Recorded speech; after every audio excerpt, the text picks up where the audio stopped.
Good afternoon guys. Ito na naman guys, na pag-utusan na naman tayo na bumili ng serpentina sa Hiling Galing.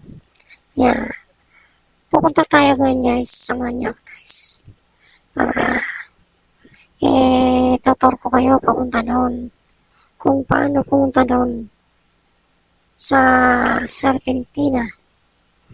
Sa Hiling Galing. Sa may ano to guys, Quirino Highway. Ano doon? May kulay blue na building doon. Ay, blue ba yun? Or kulay green? Parang green ata. Yeah, doon ang punta natin ngayon guys. Palabas na tayo ng subdivision. Galing tayo kila Madam Jean. Kaya, yan. Niliko tayo dito. Papunta tayo ng hanggang natin guys. Dito sa may ano. Sa papuntang Ninita. Aahon tayo dito sa may Ninita. Guys, samahan niyo ako doon guys. So, itong kalsada na to. Ito yung dating ano, sa may, ito yung bagong ginagawang kalsada nito, yung bahay. Yung tapat nito, yan yung ginagawang bahay. Tapat nito, yun yung dating, yan mismo nag, ano yung kainan dati, yung only rice, tapos yung chicken. Kaso hindi nagtagumpay yung paninda nila kasi kumain kami dyan, hilaw kasi yung pagkain.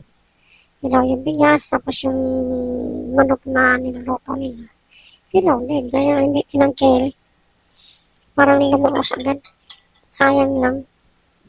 Dapat tuloy-tuloy na sana yon. Dapat kinaligan nila muna. Wala eh. Hindi nila inayos yung ano nila. Yung paninda nila. Kaya wala nang kumain kasi ano eh, hindi na nasarapan. Kahit naman kung ako, hindi na ako bumabalik dun kaysa masasayang lang yung ano, kasi hindi kang ganong kumakain kasi hilaw na nga yung kanin, hilaw pa yung ulam na tinitinda nila. Yeah, ganun lang nangyari. Sayang lang. Guys, pakita tayo ng ano guys, Ninita guys. Ito yung karsada na bago na ginagawa.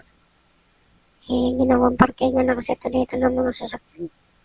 Kung kailan ginawa yung kalsada, saka dito na parkingan na, kaya matraffic. Guys, yung packet dito guys.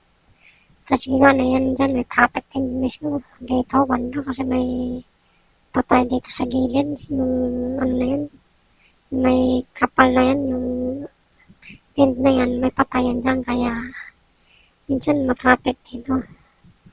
Ngayon lang.